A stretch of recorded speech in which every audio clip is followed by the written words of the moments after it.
बच्चों, welcome to वाईएसटी channel.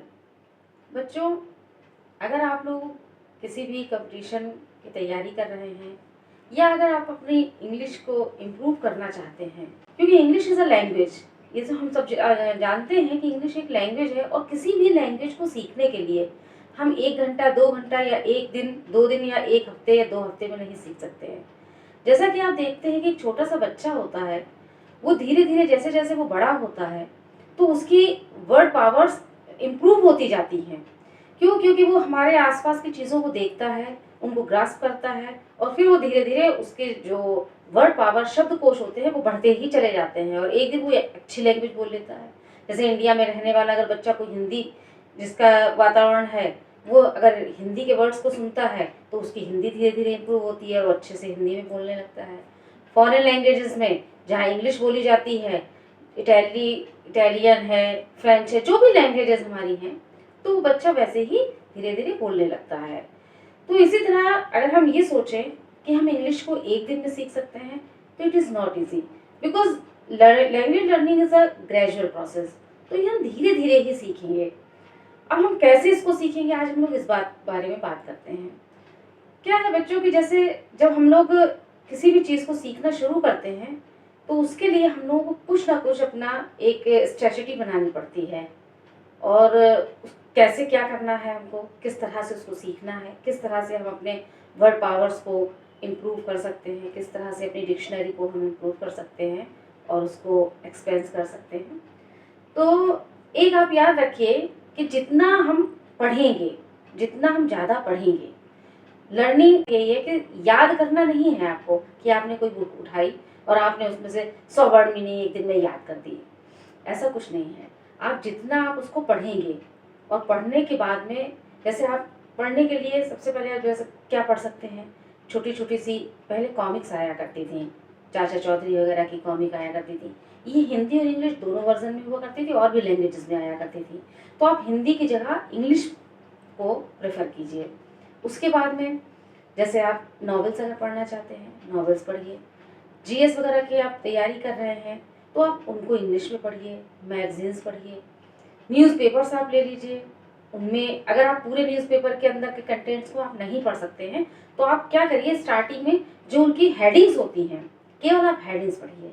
उनमें से बहुत से वर्ड्स ऐसे होंगे कि जो आपको नहीं आते होंगे, उनकी मीनिंग नहीं आती होगी, तो आप उसके लिए एक वर्क आपको करना पड़ेगा। आप एक नोटबुक उठाइए, उस पर आप उसको लिखिए।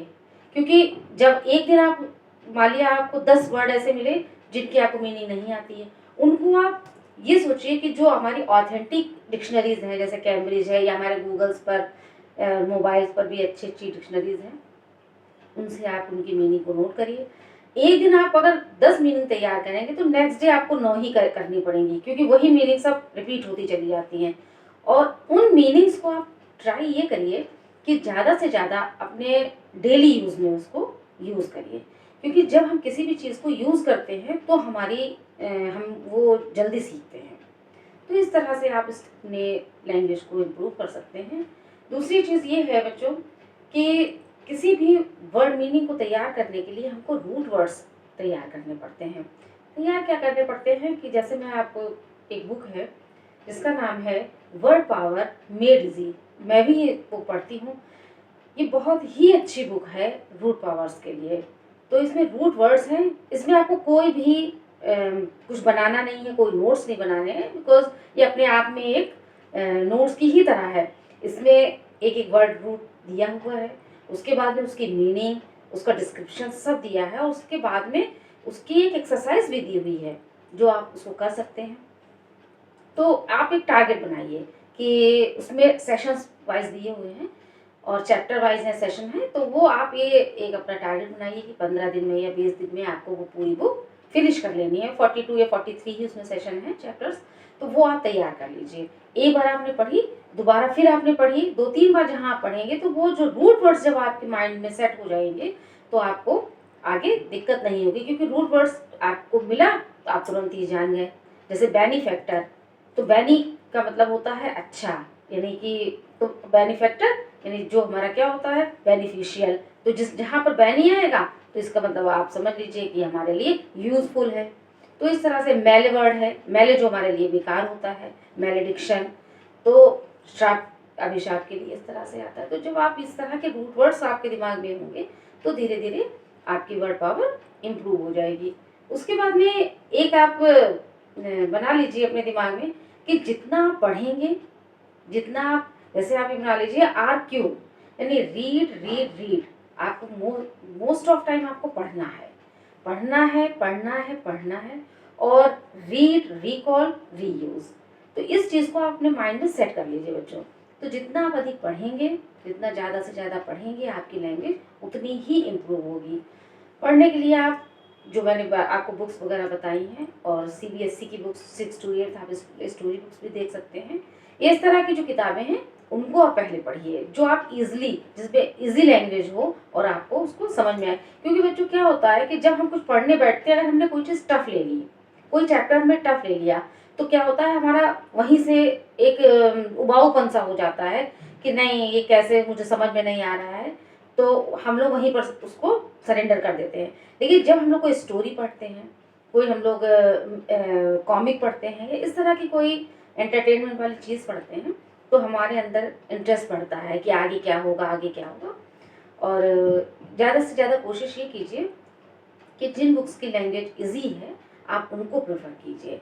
तो जैसे 6 to 8 की बुक आप CBSE की ले सकते हैं, उनमें सब बहुत इजी लैंग्वेज में दिया होता है, और उसको आप पढ़िए, तो आपके अंदर धीरे धीरे धीरे धीरे इम्प्रूवमेंट होगा। और अगर एंटरटेनमेंट का, जैसे आपके पास टाइम है, आप मूवी देख रहे हैं, सपोज दैट आप मूवी देख रहे हैं, तो कोशिश ये करिए कि जो मूवी आप देख रहे हैं तो इंग्लिश में देखिए, इंग्लिश मूवीज देखिए। क्योंकि क्या होता है बच्चों की, बच्चा सुनने से भी, जब हम लोग कोई चीज़ सुनते हैं, जैसे छोटा सा बच्चा होता है, अगर उसको वाटर बोलिए, अगर कंटिन्यू आप उसके सामने वाटर बोलते रहेंगे, वाटर वाटर वाटर, तो एक दिन वो वाटर बोलने लगेगा। उसने लिखा नहीं है, उसने पढ़ा नहीं है, ठीक है, लेकिन क्या है, वो सुन सुन के उस चीज़ को ग्रास्प कर लेता है और वो वाटर बोलने लगेगा। तो इस तरह से, जैसे न्यूज़ आप देखिए, तो न्यूज़ भी इंग्लिश में ट्राई कीजिए सुनने का। जब आप 2 दिन, 4 दिन, 10 दिन, महीना भर थोड़ा सा आप सुनेंगे, तो वो आपको समझ में आने लगेगी, और इस तरह से आप अपनी लैंग्वेज को इम्प्रूव कर सकते हैं। बच्चों, आज से ही, बल्कि अभी से ही आप लोग ट्राई कीजिए, और वर्ड पावर मेड इजी जो बुक मैंने आपको बताई है उसको पढ़ना स्टार्ट कीजिए। और इस महीने एक टारगेट बनाइए कि अभी आपके 14-15 डेज हैं, और इन दिनों में आप अपनी पूरी बुक फिनिश कर लीजिए, और 1 अप्रैल से हम लोग वर्ड मीनिंग को और वोकैबलरी को एक नए ढंग से पढ़ेंगे। तो इस चीज़ के लिए आप लोग रेडी हो जाइए। आज हम लोग इस बारे में बात की, और आप इसको ज़रूर फॉलो कीजिएगा। Thank you.